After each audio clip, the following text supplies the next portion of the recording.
I'm Spencer Overton. I'm the president of the Joint Center for Political and Economic Studies. We focus on the future of African American communities. So we talk about innovation, we talk about artificial intelligence, automation. These things are going to have a huge impact on the African American community.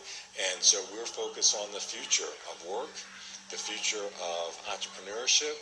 We're focused on smart community technologies that can improve quality of life. And so how do we, just like the women in Hidden Figures, the movie Hidden Figures, who basically saw the IBM coming, they learned Fortran, and when that computer came, they were ready to operate the computer. How, in places like Detroit and Memphis and New Orleans and the Black Belt of Mississippi and Alabama, how can we see the future and actually take advantage of it?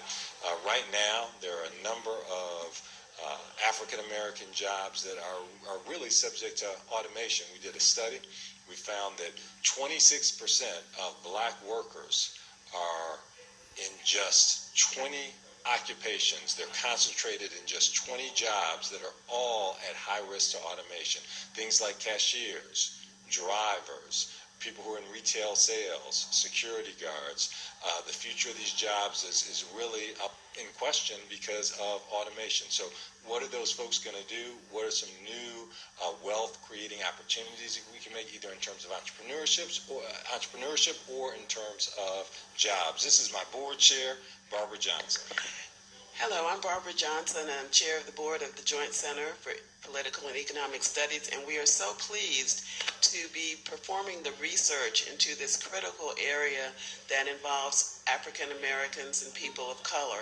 The reality is that we are undergoing disruption, major disruption when it comes to jobs, and African Americans need to be educated not only about the problem, but what it is that we can do to ensure that we do have prosperity in an age of automation technology. So we're not only doing research to uncover the problems, we're also committed to being part of the solution to ensuring that communities of color are part of what's going on with respect to technology, and that we are in a position to actually leapfrog and get ahead.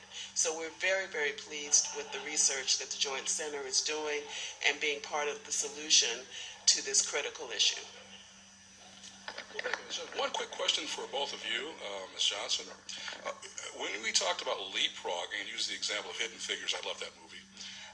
The idea is that we're preparing for people, sort of like Noah with the ark, for something that's coming, but it's coming much faster than people expect. We're talking about transportation jobs here, alternative energy jobs here. Are there any particular jobs that you're focusing on, any outreach that you're conducting to make people aware before they lose their job? 3,600 retailers will be shuttering by the end of 2017. 1,200 malls will be shuttered by the end of 2018, and those are just straight retail jobs that will be lost permanently.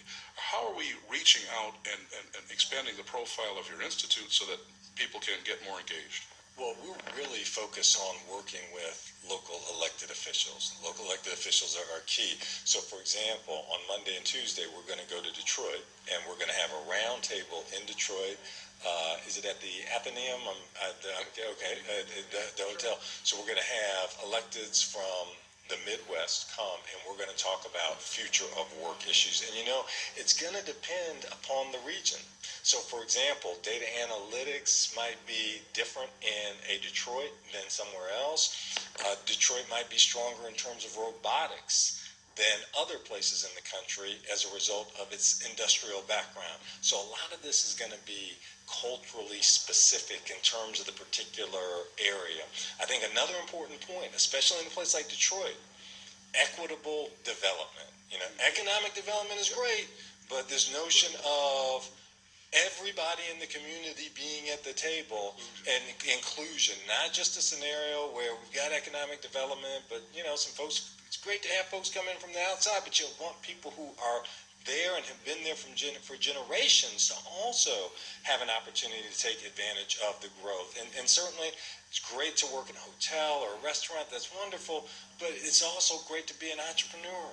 It's also great to be, someone who's founding a startup that will grow. There are other jobs as well that we want folks who are from, Conant Gardens or from, other parts of Detroit to, be able to participate in and enjoy. Folks know me, know that's music to my ears, and we're looking forward to you being here in Detroit. Back in Detroit, we'll continue this dialogue in Detroit. Sounds good. Thank you very much. It's a pleasure. Thank you for the It's been a pleasure. opportunity. Thank you.